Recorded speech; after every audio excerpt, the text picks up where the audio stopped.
Poke nana, naimas hapo. Okay ni nana, naimas. What does that mean? Where did that poke come from? So Oh, really? Let me tell you a story. It's 1782 and the order comes down that you will plant tobacco. The government tells you how many plants and the price and who you're allowed to sell to, which is, well, the government. And if you want to smoke what you grew, you buy it back. That runs 100 years and makes the colony richer and leaves the north struggling to feed itself. When they came for the Basi, a sugarcane wine, the locals revolted and lost. Sounds familiar? I always ask myself, what happens to a way of cooking when the land underneath it keeps getting assigned to somebody else's plan? That's a good jumping off point to understand Ilocano food. I mean, you get pinapaitan seasoned with the animal's own bile. You get stews like dinengdeng that use whatever grows around you. You get dishes that are built on making do. Bitter, some say. But bitterness is celebrated here. You eat it long enough, start liking it, and eventually look for it. Maybe it's the Ilocano way of being patient, resourceful, practical, or nainut, as they say. Qualities shaped by a land that asks you to make do, and in doing so, became the foundation for a culture that knows how to preserve, adapt, and endure. I visited Ilocos Norte and Ilocos Sur, where we met everyday people, but they also served as historians, anthropologists, and teachers of culture. I'm still quite guilty of being a tourist with a very specific checklist. You know, empanadas, bagnet, longganisa, and there's nothing wrong with that. But seeking out the people who keep local culture fueled will uncover a well of knowledge. So now, happily both a tourist and a student of Ilocos, to anyone who is willing to teach me, I'll always say, Wun manong, wun manang.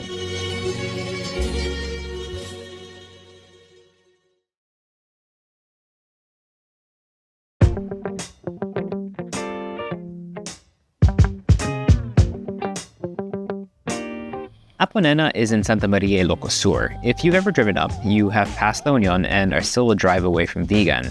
This is a family business. We met JC Dayo early in the morning, after a long drive, and he was probably the first one awake, soothing his newborn. JC runs the kitchen and the inn. He trained in Manila and had every intention of cooking abroad. Then his grandmother and his uncle passed within a short stretch of each other, and the family property needed somebody to take it over. He came home to sort things out and has decided to stay.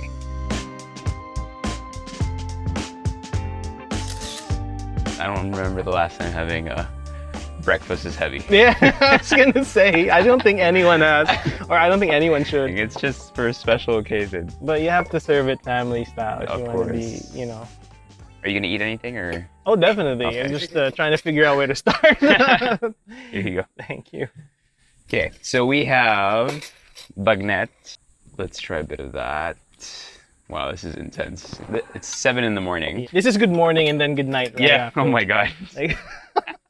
So this is vegan longganisa. Okay. And then this is my lola's skinless longganisa recipe. Amazing. That's a kind of longganisa that would come back later as you burp. Oh, okay.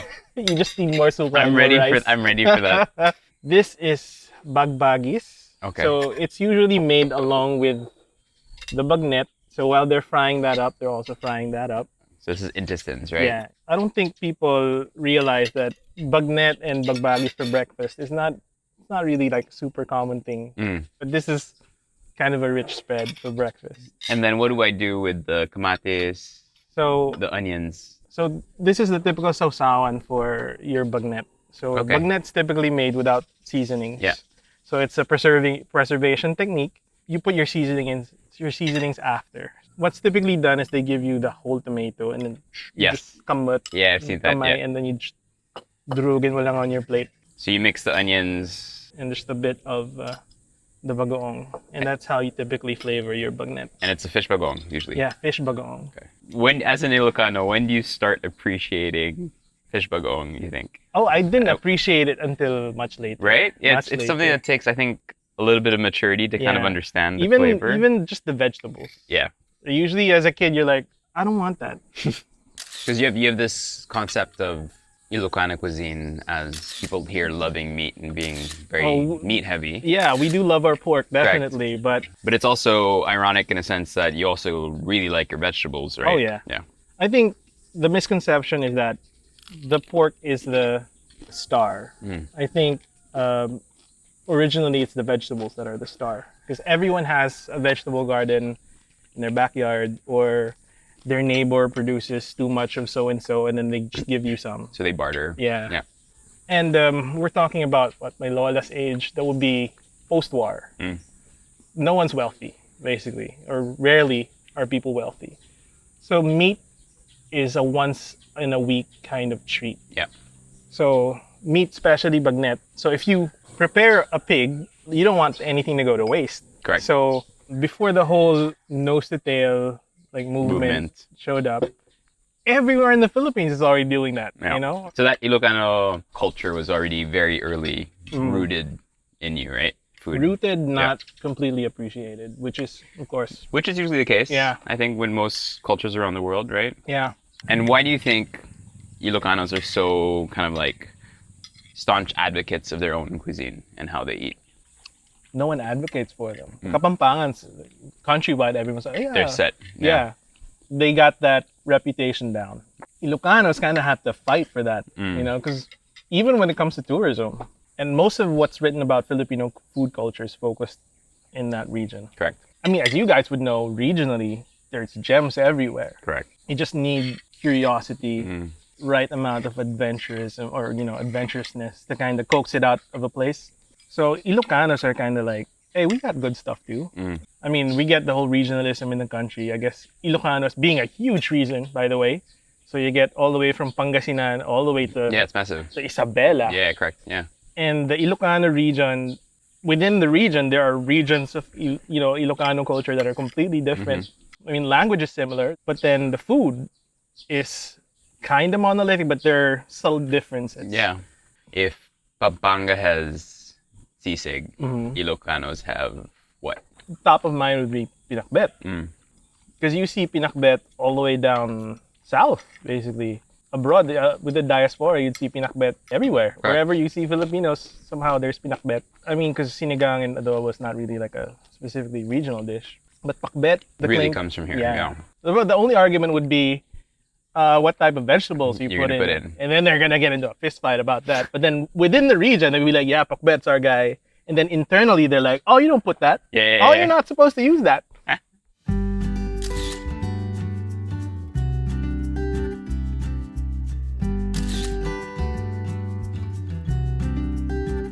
We're taught that leaving is a proof of success. Abroad or in Manila, there must be some place better. But stay long enough and you get to explore a real sense of place. I know that's easy to romanticize when leaving was always an option for some of us, but take Mang Erning for an example. He has always been here, working with JC and his family for decades. He wanted to show us how they've sown their land, how self-sufficiency is actually possible. He brought us to meet his wife, who mentioned that they only go to the market infrequently and mostly to buy condiments and a little bit of protein. Ano pa to? Malunggay po. Yung bunga na malunggay. Never tried that. Have you tried that? Really? Kasi sa Manila, dahon lang. Yung Dahon malunggay. lang. Oh.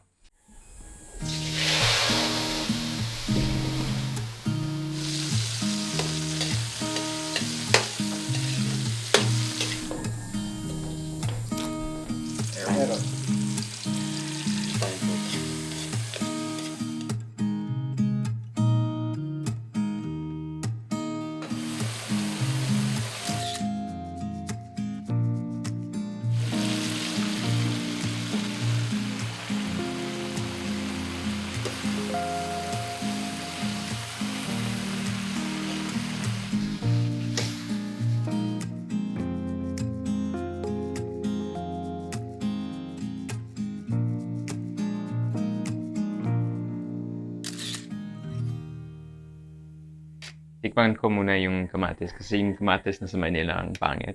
So ito, parang sarap to, no?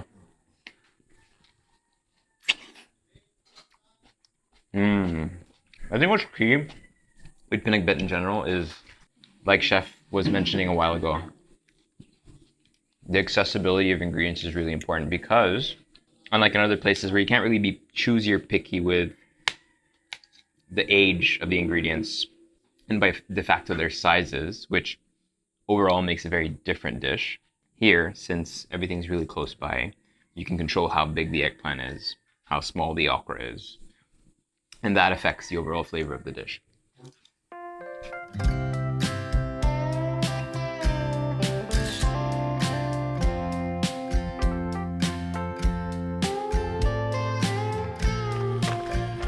You might be wondering why we keep coming to Ilocos. Well, it's not because things change at a crazy pace.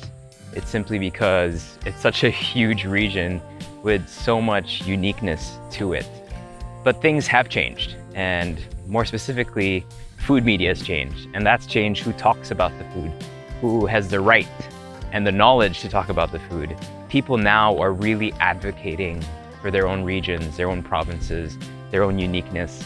And that's kind of like the story thread we want to follow, is we want to talk to these people, deep dive a little bit more in the culture to really understand it fully. And my stomach, my eyes, my ears, everything is ready.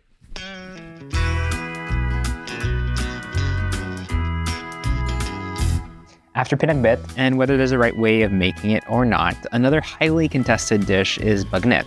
Previously something served during celebrations, now seen as slightly more accessible. In Narvacan, we met Mauro Corrales, 28 years of frying pork belly with no seasoning. Which sounds strange to most until you understand its purpose. This was originally a preservation technique, something you could keep for weeks and that you can use across different dishes, giving you the option to season while cooking. Depending on who you ask, some people vouch for the Ilocos Sur version. Others will prefer the northern one. So you're saying the whole process starts at 3 in the morning, 2:30 or 3 o'clock in the morning. and that's when you start yung boiling. Yes. What time was it in the market? 6 o'clock, nandun na ang bagnet. Wow. And yung katay everyday fresh. So Fresh. once it's Oo. slaughtered, diretso na dito. Yes. Pero you only use yung liempo. Yung liempo na panluto ng bagnet. And when you boil it, it's just water and pork Water, pork, and oil. and oil. And oil also. Oh, Okay. And then you boil it all the way until wala nang tubig. Mag-evaporate kasi yung tubig. Lahat ng tubig. Oo. Tapos yung pork lang. Oo, pork na lang at saka yung oil. na Oil lang, natitira. And then you deep fry it or shallow. On the second frying. Okay.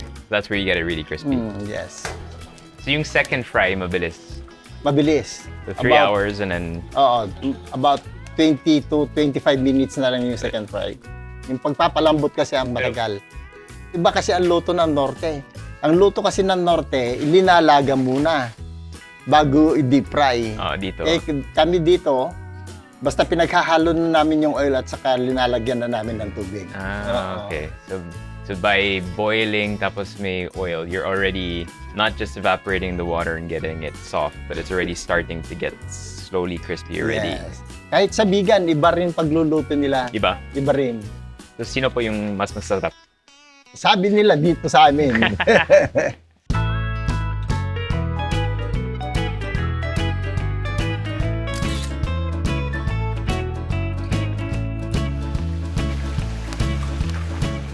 Pag nagluluto kami, meron garing intestine na ganitong pambenta sa palengke.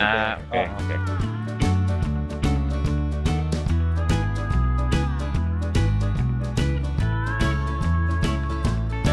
So is there a particular size for cutting this or Bite size.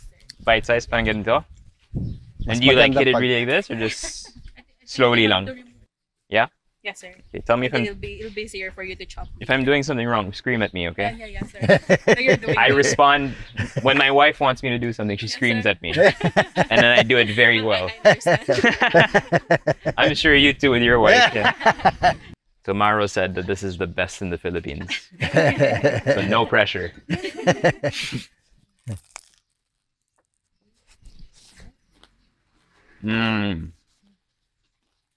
That's very good. Oh, thank you, sir. And how many times a week do you guys eat bagnet?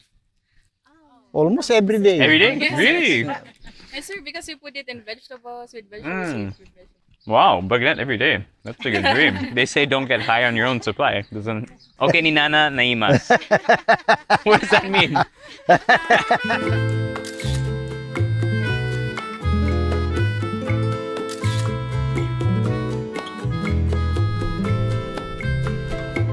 I always get sad when I go to Vigan.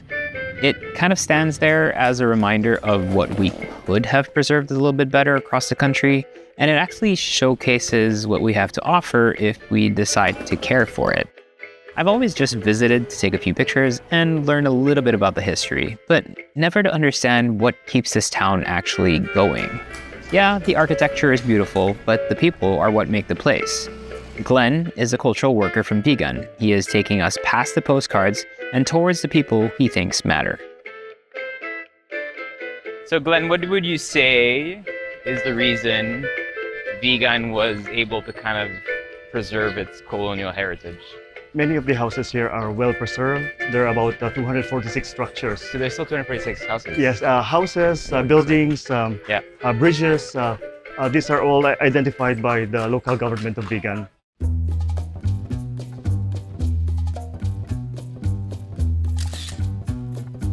Vigan is one of the best preserved Spanish colonial towns in Asia. Part of it is because of trade. Vigan became a meeting point for different cultures, from Ilocano and Filipino to Chinese, Spanish, and even Mexican influences. But the better question is, how did it stay this way? And one of the most powerful stories that was told to me happened during World War II.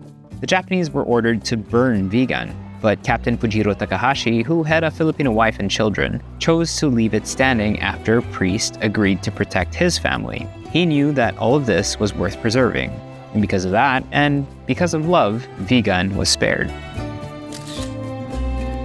Our first stop is Villa Angela, one of the city's most iconic heritage houses. Built in 1873, it's a classic bahay na bato that still carries the feel of old Vigan. Thick walls, capes windows, hardwood floors, antique furniture, built with ingenuity and care that is absent from many modern houses.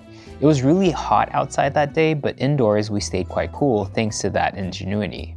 The house was originally built by Gobernador Silio, Agapito, Florendo y Bonifacio, and Doña Maria Villanueva, then later inherited by Angela Florendo Villanueva, the woman the house was named after. Today we're meeting Emelyn Versosa, a fifth-generation manager of Villa Angela and former executive director of the Philippine Commission on Women. In many ways, she carries two kinds of advocacy, preserving the stories inside this house and making sure people don't lose the Vigan identity. This was in 1988. Was it 1930s? I was like, No. That was 1938. Okay. My parents I was got like, married. how old are you? 1938. Got it. And this was their silver wedding photo and their golden. So this house was opened during their golden wedding anniversary. So we were all expected to come here and celebrate. And your the father reopening. had Chinese ancestry, I'm guessing? I suppose so. He looks Chinese, but we can trace the Chinese lineage from my mom. Oh, really? Okay. His grandfather was Kekiko, Okay.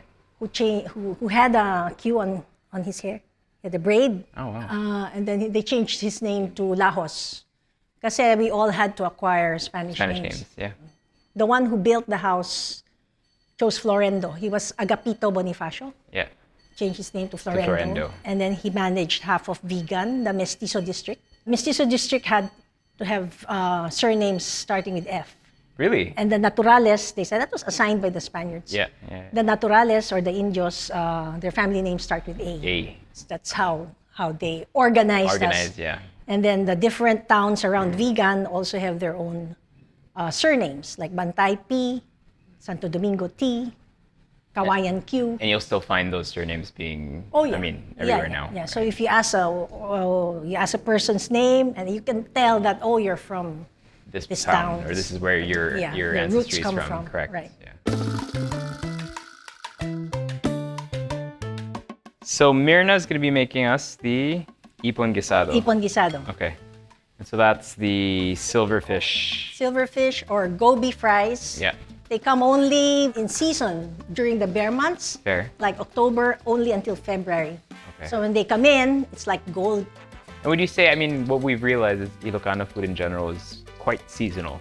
People like to eat what's available. Today, right? Yes. So they're putting the So that's silverfish silverfish, now. okay. They put the tomatoes. So this and would then be it's something just served as an ulam or like as an ulam. appetizer? It's As an ulam. Okay. As ulam. But there are many other dishes made with ipon. Some make it into tamales. Oh, amazing. Okay. Some make them like ukoy or torta. Torta. Yeah. I've seen Yeah, torta and ones. the other nice version is like a dry paksiw version Okay. with vinegar and lots of ginger. So this is the easiest that we always make. And these ingredients here are for? These are for baradibud. Okay. So these are seasonal vegetables as well. It's like dinengdeng, Yes. which is stewed in water and bagoong. Correct. The difference is we put kamote, which is mashed so that the soup becomes thicker. So it gives it the And texture. it gives also Yeah. a sweeter Sustenance. taste. Yeah. But this, she already pre-boiled it with patani Okay. and cardis. Cardis. This is himbabao, Bababao, yeah. or alocon, we Yes. call it.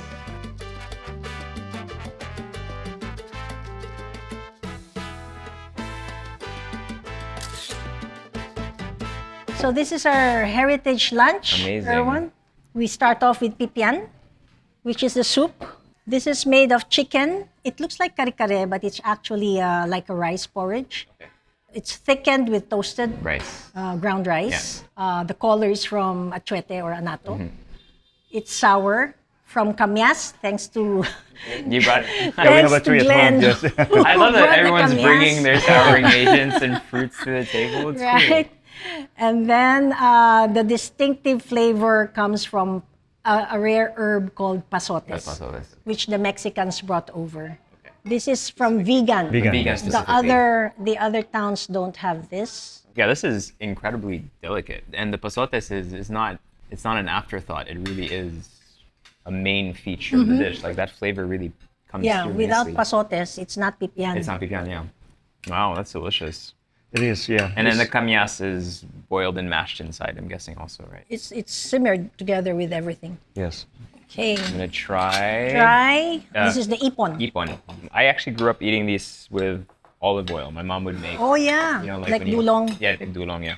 And then with crackers. When in season, PPM is a very expensive delicacy. Starts with 800. Yeah. When it 800 first per comes kilo? out, yeah. Probably it depends on where you're buying, but in Santa 800 Maria, or 700. I mean, and to be fair, in 1 kilo, 1 kilo. it's like 100,000 fish in there, right? Yeah, right. So the longganisa We in call it vegan, vegan longganisa. the specificity of it is just really strong native garlic, Garlic. flavor, right?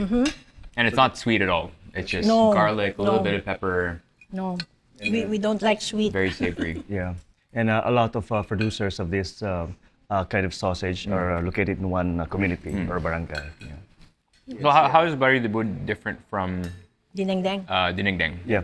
The special ingredient is of course the Kamote. kamote or gabi. So specific to that. Okay. Yes, yeah, that makes it more like a Thicker. thicker in the. But the combination of vegetables, whether it be Bari de Bud or Dinengdeng or pinakbet, can differ depending on On the season. and where you On the live, season. right? That's right. Yeah. Vegan's always been part of the like top tourist destinations in the Philippines, right? Yeah. Is there a renewed interest, you'd say, of kind of the youth in terms of, is there a conversation about how does this evolve? Or is there a Yeah. younger generation that's saying, oh, let's put up like, I don't know, The fine younger dining genera- Ilocano, let's Unfortunately, the younger generation are putting up the modern types like gelato okay. and burgers. Oh, really? We see the same things. Okay, takoyaki. or- Takoyaki, tusok-tusok, and barbecue, Correct. and siomai. So I, personally, I've been here only for 6 years and I've observed that. I'd like to see more of our heritage dishes being promoted. Yeah. It's funny now when you go to Metro Manila, you go all of the fine dining restaurants, all the trendy restaurants and everything are all diving deep into their heritage ingredients because they understand that through that it's a form of marketing and really defining, you know, what Filipino food is, right? And so I feel like for the longest time people saw heritage and conservation as a backdrop, something to take a picture in front of, going to a museum and everything, but we forgot that food in itself is a really strong anchor when it comes to conservation, right?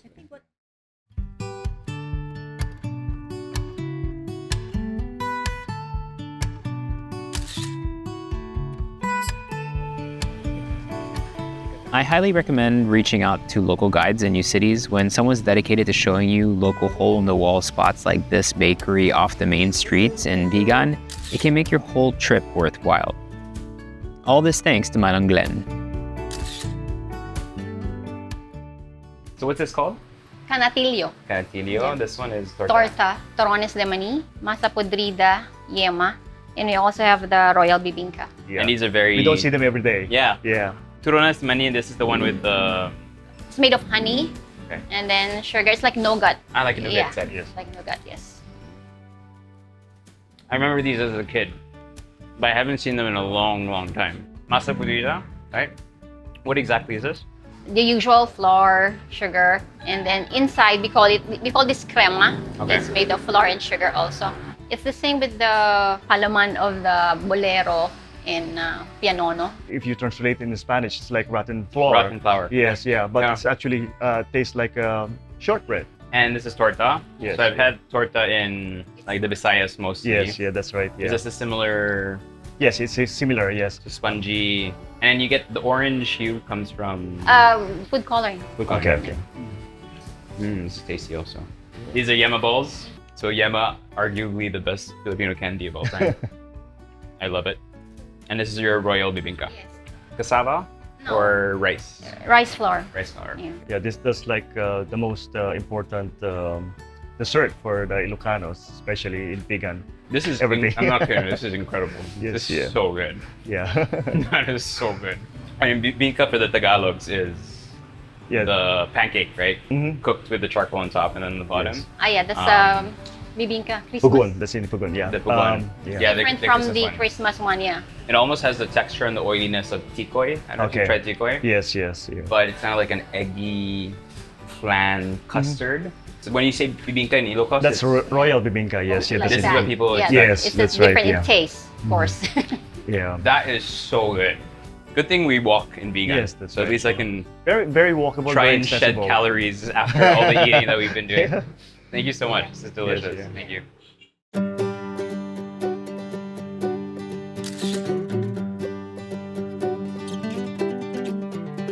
Anytime any location in the Philippines gets popular, right? And you were Okay. mentioning there's more cruises now coming from abroad. Yes. There are some developments happening. So you don't foresee any risks of oversaturation or For now, there is none. Vegan cities has expanded over the years. It's no longer the old vegan city. It's like not Metro just- Vegan. Yes, it's not just a city. So Yeah, you have Metro Vegan now. that's right. Okay. Yeah. So this kind of vegan being a touristic destination has, would you say, positively affected kind of like neighboring towns and the neighboring? Yes, yeah, definitely. Yes, we are just not concentrating vegan city anymore. We are expanding. We would like to welcome a lot of tourists from different places Yeah. that they can also visit not only Calle Crisologo, because there are a lot of things to see more in the city Yeah. for better appreciation, to expand, whatever they have about vegan. There are a lot of places to go aside Yeah. from, going to a heritage house. Right. Yeah, so this is Talapuso. Good afternoon. So this is from Mindoro? Yeah, Mindoro, a barangay, a town, I a barrio. thought vegan. Mindoro like Like the province. Yeah, no? the province. Yeah, that's the Mindoro province. Ilocos Sur. So they're the only two makers of salapusop. So this is like a special delicacy here in the city of Vigan. The cooking process is very simple. They just have to combine every ingredient and then they have to put it in the steam. So what's the salapuso? It's kakanin, so muscovado, coconut. Like glutinous rice. Okay, glutinous rice. They have a special kind of oven which cannot be replicated. So this is like very unique in Vigan. So you can cool. never see anywhere else but here producing this kind of food. The shaping with the cup is very ingenious. Okay, yeah. And then the net to keep everything together. Yes, Super yeah. cool. Is there something inside? No. Danong? Yeah, just may water tubig. because Okay. it's like a... Water. Got it. Okay, so steam. Ooh, it's hot. Yeah, it is very hot. Yeah, you said it was best hot. Okay. Mmm. Very coconutty. Mm-hmm. So it's a mix of flour, coconut, and muscovado, which gives it Yeah. a nice, really nice texture. If I were to ask any Ilocano from Ilocos Sur and I say, hey, do you guys know salapusop?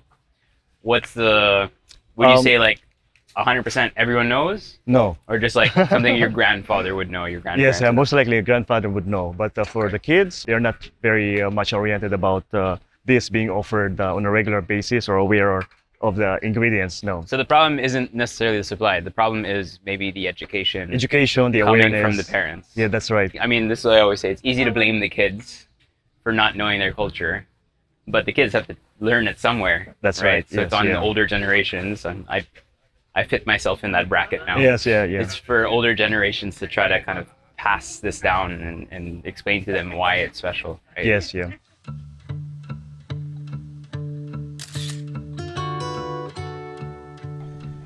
After merienda, Glenn brings us to meet another cultural bearer of vegan. This time, it's not something you eat, it's something you wear. You see this, Jules? This is what the hat's made out of. This is the upo. Yeah, big ones, and they use that as the base for the hat.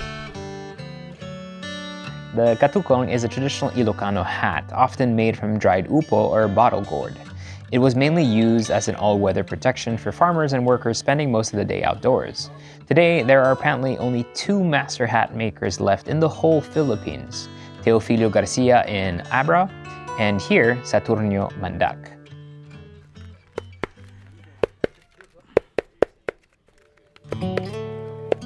Ako po si Sancho Mandac, gumagawa ng katukong dito sa Vigan City.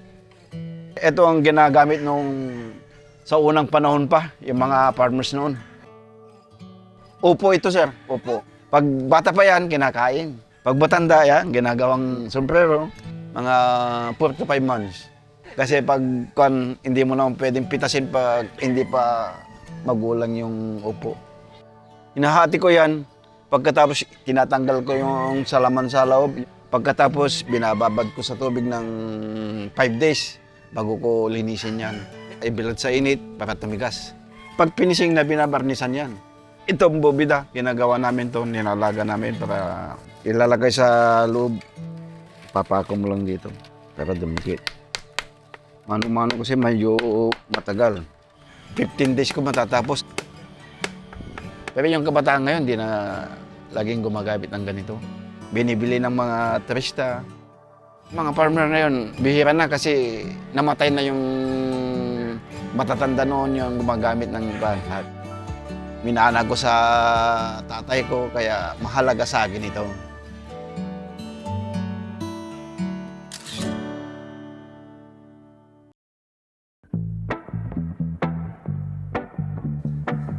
Golden and bright orange, the Ilocos Empanada is a crisp rice flour pastry stuffed with savory longganisa sausage, grated green papaya or cabbage, and a whole egg. Born from the idea of the Spanish empanada, but rebuilt around the ingredients of Ilocos, a simple and practical street food that has become one of the country's most recognizable dishes. You're probably wondering why we haven't eaten one yet. We were just looking for the right spot. When we were planning our vegan itinerary, the question was, do we do empanadas again, right? Because we've done it a few times, and when we were talking to Glenn, he did mention this place, Lita, is open since 2012 in San Julian Norte, not far from Vigan City itself. Out of the way. This is not a place where you will find tourists. This is 5 p.m.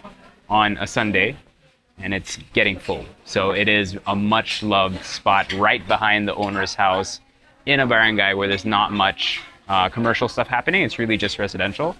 So the empanada has to be special. And the first thing that was really cool and interesting to me is that it has to be eaten on a plate. It's a big boy too. Woo!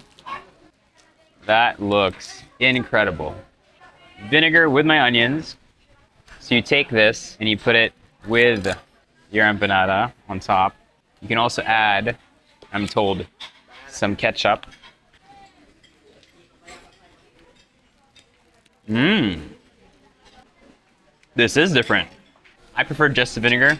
I feel like the vinegar and the onions add so much to the dish. Bagnet ketchup adds a bit of sweetness if you kind of look for that.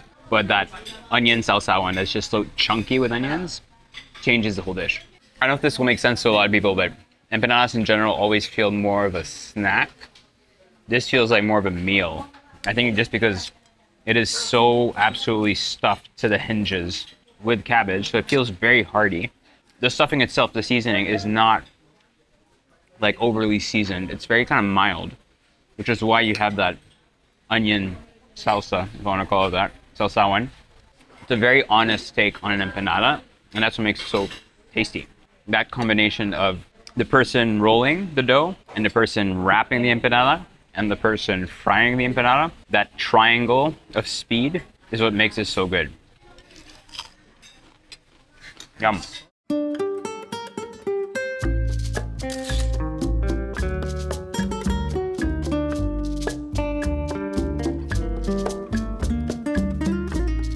Basi is one of those alcoholic drinks that doesn't get enough credit. When made right, it's one of the most delicious sips you can have. It's also the perfect example of using and processing a whole harvest. Preservation, winemaking, and pickling are all techniques used to make sure we don't waste any of our food, practices we should all go back to.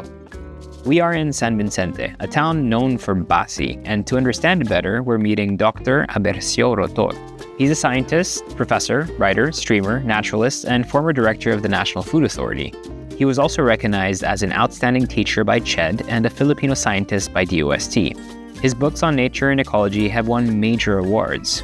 A true Renaissance man. He's the kind of person who can talk to you about fermentation, agriculture, biodiversity, libido, history, and memory, all in the same breath. And at his age, I was blown away by his energy and passion. In his family home, Dr. Rotor still makes Basi using old earthen jars, keeping alive a process that has been passed down through generations. He also experiments with wines from local fruits. He wants to document his failures and successes to be able to pass on that technology to local farmers and producers. When I was talking to his wife, she mentioned how she has a hard time keeping up with all his interests, something we can all aspire to be in old age. This is your wow. I heard you did all the paintings here. Liter by liter. How long did it take you? Oh, I cannot count the hours.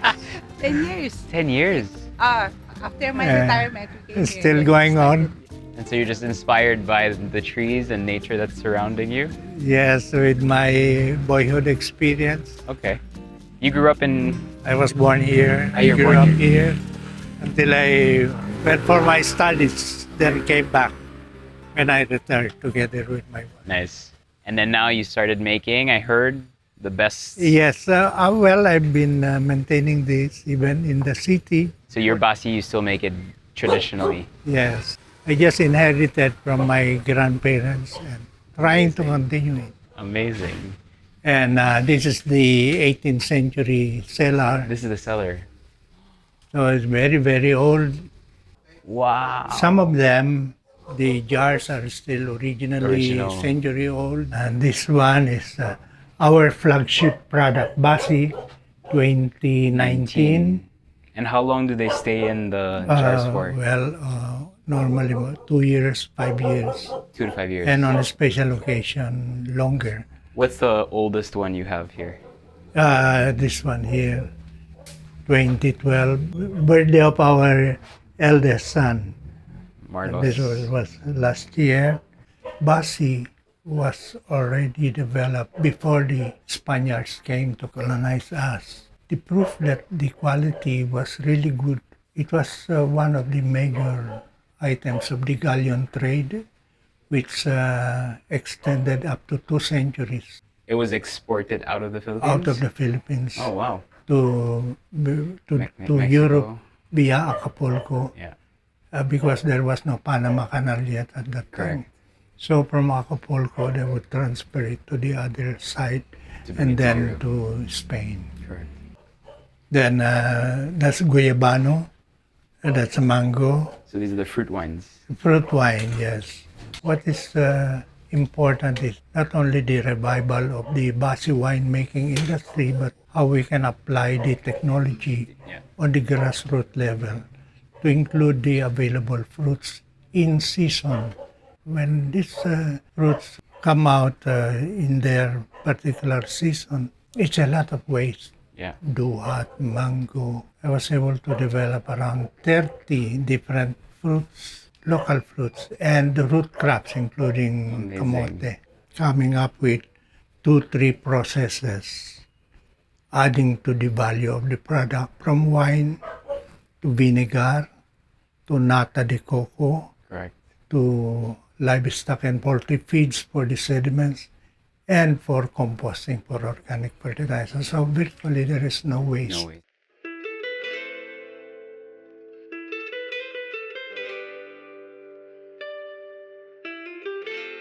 Are the fruit wines, are they also aged? They are aged. They're aged as well? The same process that Same process. I want you to taste honey wine. Ito, Guyabano, you try. Wow. Try the It's like a, they're French wines called Rieslings and Gewürztraminer Try Sancerre. Guyabano. They're all very kind of sweet dessert wines, and that's kind of what the Basi tastes like. What's the average alcohol percentage? On the 12%? average, 10 to 11%. Direct from the jar. Higher than that, it's already a different process. It will undergo distillation. The mango really smells and tastes of mango. The mango is quite nice. very strong, very Yeah. strong. Yeah, the mango is on the drier side. Not Yeah. as sweet, but the alcohol is stronger. Yeah. Can I try the Macopa? Macopa, yes. It's Macopa. interesting. It's almost banana Yes. in smell.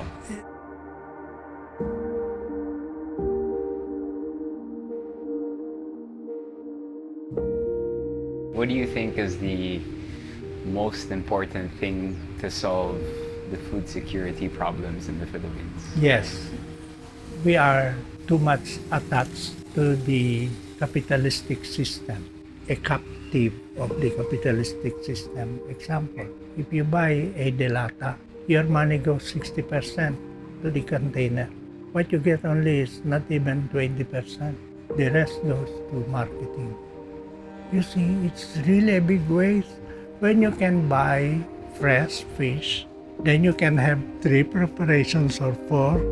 You can preserve as dying, aramang, 1 dish meal with vegetables.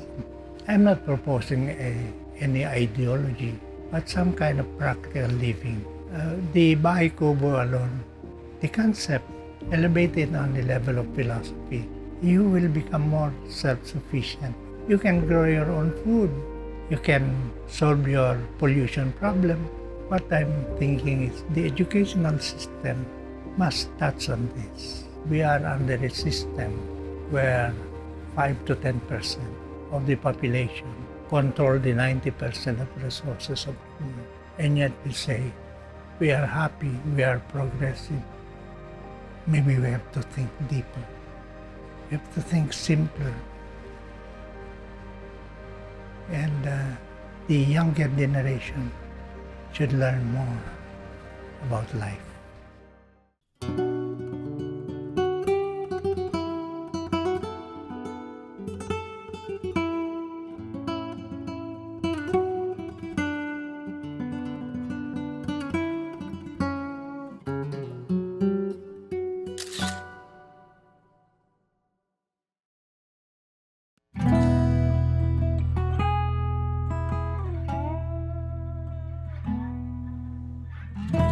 As we were driving up towards Ilocos Norte, I had a newfound appreciation and understanding of why Ilocanos are so proud of where they're from, their language, and their food. It's because it has survived and is still so central to their identity. We drove past my favorite market in the north, the Batak market, and if you're in the area, make sure to pass by there, but also visit the Riverside Empanadas. But this time we were here to go to JNB Snack House, which has been recommended to us time and time again.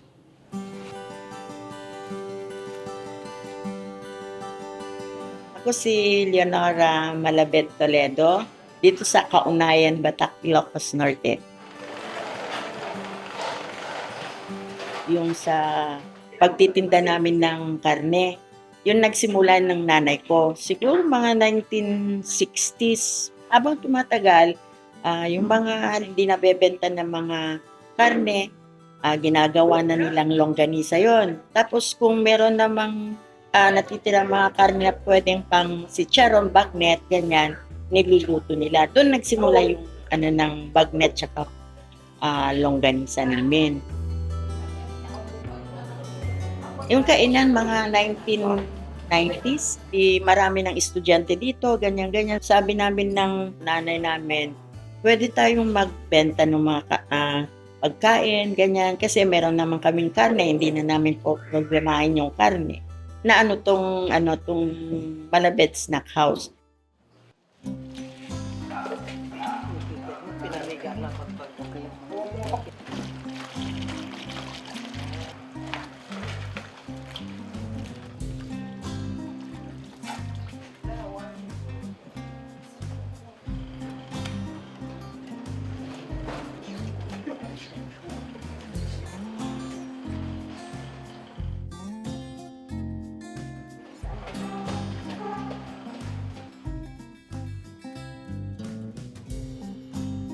Ito yung original na longganisa ng Batak. Diretso. Wala namang pagkakaiba. Yung diretso tsaka yung short. Whoa. Whoa. This is one longanisa?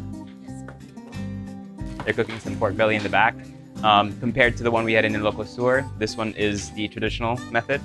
So just pure boil, strain, fry, versus the oil and boil at the same time. So it'll be a very different texture, I'm guessing, which is cool because now I have that reference from yesterday and what I'm about to taste today.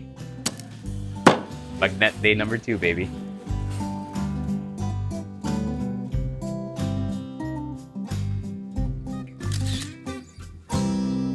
This is a full circle moment for pork. So they're very famous both for their bagnet and their longganisa, which obviously are pork products.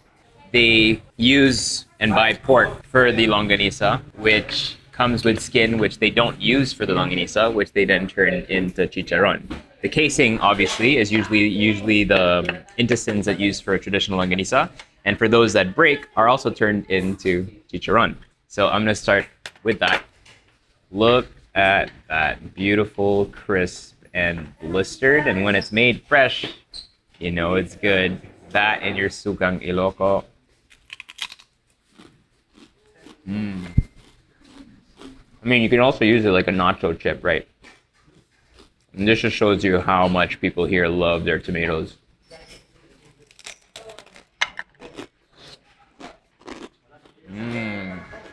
So this is tomatoes, onions, and your bagoong isa.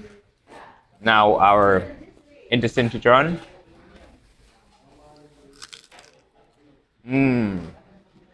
That is shatteringly crispy. So delicate. It doesn't retain much oil. And here we have the adobong laman loob.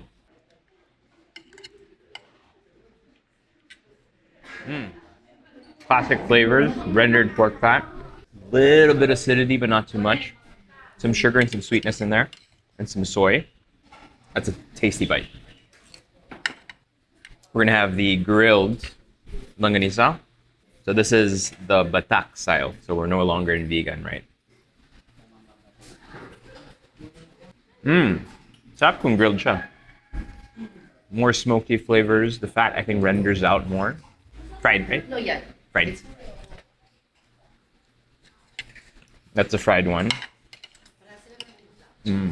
I like the grilled one. The flavor is stronger. Okay, bagnet time. So this you eat with Mang Tomas.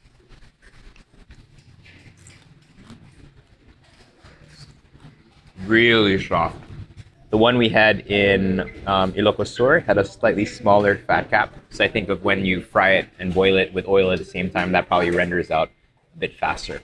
So you can see kind of the distribution of fat here. So you have the belly, you have a thick fat cap, a little bit of meat there, and then a mixture here. And then you get the really nice crisp exterior.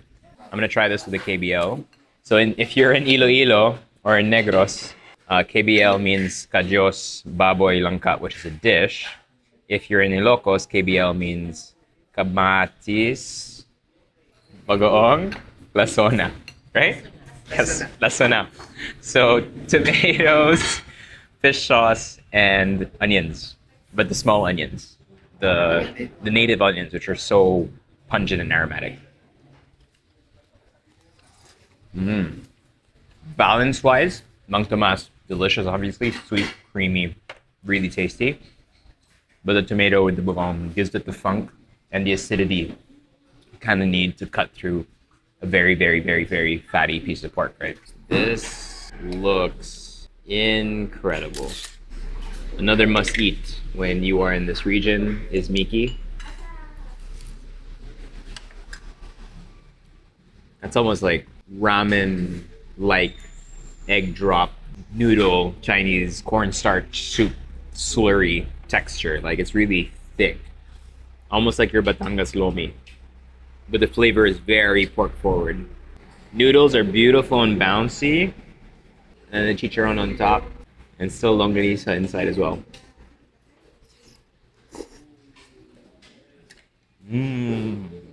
This type of dish, all of the rest that we had can be eaten at the same time. I feel like this is the type of dish you kind of just have to order just this to really enjoy it. We were about to leave, and they said, wait, you need to have the Mickey. Because they usually serve this in the afternoon. Yum. Good job, guys. JNB, good job.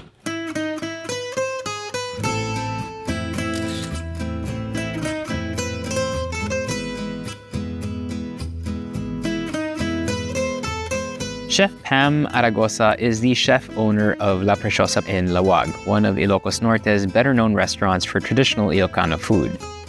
The restaurant traces back to Peppermint Cafe, opened by her mother, Preciosa Palma, in 1994. Pam later expanded it and renamed it La Preciosa in her mother's honor.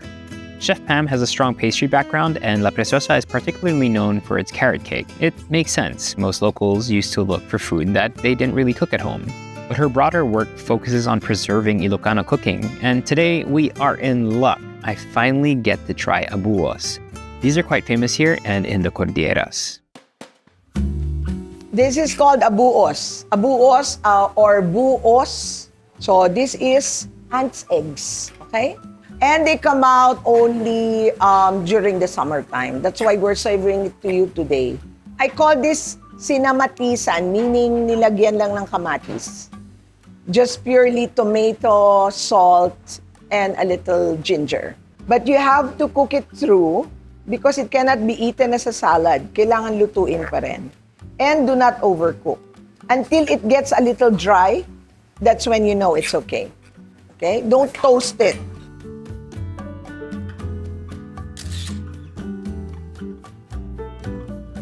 Our next dish naman is gamet with tukmem. So what we'll do, very simple lang. We buy these in the market.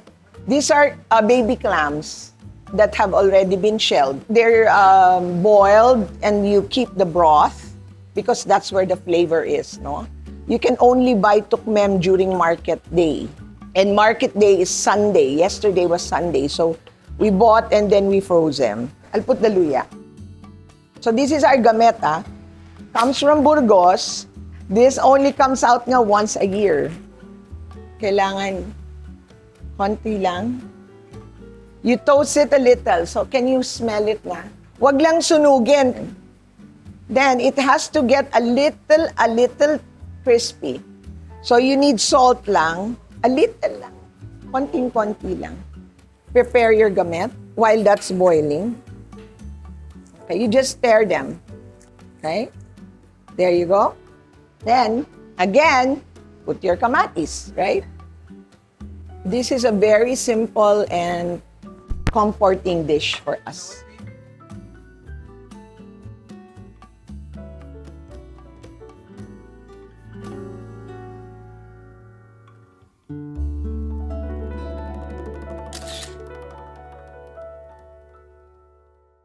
So we are gonna do lusay. Lusay naman, ito only popular in Lawag City. This is lusay. And this is your hangover food. Nung mga bata-bata pa kami. This noodle maker, Asyong Mickey Factory, he would open his doors to mga manginginom. Kasi wala namang mga restaurant on na 24 hours eh. So itong mga manginginom, they would ask for the first trimmings of the noodles. And then they have leftover longganisa for breakfast.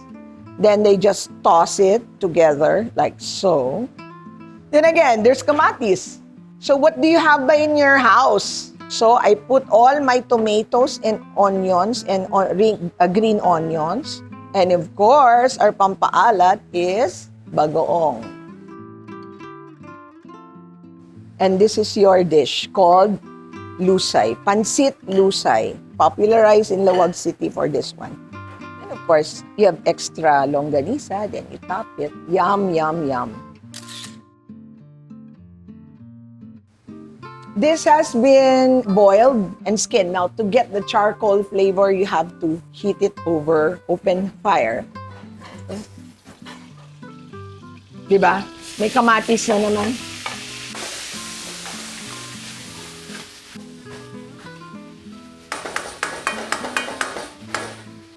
Mash natin. Then you put patis.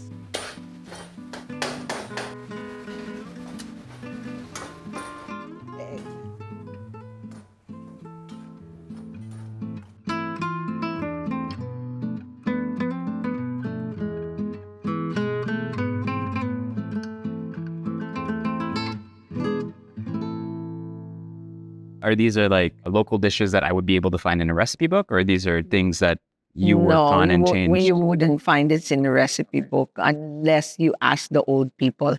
Okay. Like, so you have a supplier for gamet, for example, which is the seaweeds. Then you tell them, how do we cook this again? Like, you have to be reminded on how it is prepared. That's why we try to rekindle what we grew up eating. And that's the only way you can preserve your, So you would say most of the dishes here are heritage, kind of like yes, heirloom you would say recipes. that, especially for the ingredients. Okay. When people re-encounter these dishes in a restaurant format, because previously it wasn't in a restaurant format. Yes, Yes, yes. carinderias, home cooks, and everything like that. Mostly home cooked. So when local Ilocanos come and eat here in this kind of setting, these kinds of dishes plated this way, is it a challenge to have them eat like this, or there's a general No, for them happiness? it's exciting. So it's for pride, them. yeah. You're happy to serve it because that's what it grows here. Like, or this recipe was developed here in Lawag. Correct. I would say lusay is really authentic Lawag, just Lawag. Yeah. Like, it's a manner that you have empanada batak, and it's their version of empanada, and it originated talaga in Batak. In Ilocos Norte, different towns have their own product. Yeah, we realize how hyper local it is. Oh yeah, we're very happy when we see gamet on the table because we know it's an expensive dish. Ingredient. Yeah. This is delicious. You It's like just- it? Oh, that's. It's exactly what it's supposed to Salamat be. po, nakapasa ako kay Erwan, huh? No, it's briny. It reminds me of like your sabaw moule marinière, right? Yeah, right? The clams are amazing. The clams are really good. Yeah. I mean, gamet adds almost like a feeling of sustenance and nutrition, right? Mhm. So abuas and eggs. Abuas and eggs. And here you cook it with... Sinamatisan, so it's just tomato. That's so good. That is so good, but it's so high in cholesterol. Yeah. It's Like, okay, I my wouldn't cholesterol. touch it. Huh? My cholesterol. Yeah, okay, very good. Me, no. Okay, this is La Preciosa's version, okay? Okay. Parang scrambled. Some people call it, it depends where you are. It's one of those things. Yeah, I need the smokiness. Mm. Diba? So if you grilled it, it would be really smoky, but it would be dark. Correct. So we have to poach it and then over flame lang. That is not traditional in terms of smoking. No, or it should be. Okay, where did that poke come from? Do you even know? Torta. I only found out No, I know. recently why it's called poke in a town in Ilocos, and this is in Lapug, San Juan. So there were American settlers there, and they saw the old women like grilling eggplant and poking them. So really? I thought it was going to be some grand poetic story. No. We're poking. I don't know how true that was, but they claim it's Okay, that's the real story. Poke. In general, do you think the youth appreciate Ilocano food? It's a hard question for me because, my children grew up eating Ilocano food. And if I would base it from them, yes. But then it's a different generation again. Well, I wouldn't say they wouldn't try, but I think they're more into the fast food things now. That's why the advocacy of reviving our food culture is so strong in many of us because we don't want it to die, because we want to support our local farmers and growers. The continuous supply and continuous production of all these things. Paano kung wala na? So go out and go discover how these are made, how these are grown, how these are planted. And that's when you understand that it's really part of who we are as Filipinos. So how do you think in the grand conversation of national Filipino food and dishes and through migration, how Filipino food is changing and evolving in different countries, how does Ilocano food not get lost? Wow, look at the trending empanada. No, that's perfect. Yeah, it's a perfect example, right? If we bring it out there, it takes one like Erwan Heussaff, like somebody really popular to talk about it and even display it out there. For it to be patronized, and then you create again for your curiosity if you are talking about an international scale, like the empanada. It's called Ilocos empanada. What? Yeah. So then, what? You can claim it. And from there, then. Yeah. Do you think Ilocano food is well represented in the Philippines? No. So that's on It's people. too good to be out there. Like for me, like I said, okay, be telling me, why don't you open a restaurant in Manila and, we'll franchise it? And I said, no. Why? Because you won't have a reason to come to Ilocos. So That's actually the feeling that I've had throughout this episode. I've had this feeling that you guys are gatekeeping your own food. No, we're not. I feel like that's what's happening. It's just because I'm together with the, the beautiful beaches and the beautiful churches that we have, and we have all this natural. Oh gosh, Ilocos Norte is beautiful. So when you come to Ilocos Norte, you have to come and eat here. That's always their tagline with me. And I said, yeah, so I won't bring La Preciosa to Manila. Why will I? Correct. Diba? Heritage cooking doesn't mean cooking things the only way they were ever made in the past. If that's the case, it stays in homes and eventually gets forgotten. Because preserving cuisine doesn't always mean keeping it exactly the same. Sometimes it means giving it life in a place where more people can sit down and taste it.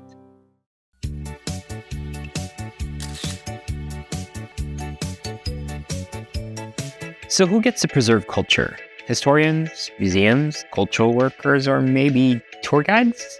Sure, they all have a role to play. But maybe preservation doesn't always happen in an archive, or behind frames, or in institutions. Sometimes it's Manong sharing you his favorite Basi, or Manang telling you the secret ingredient of her pinakbet.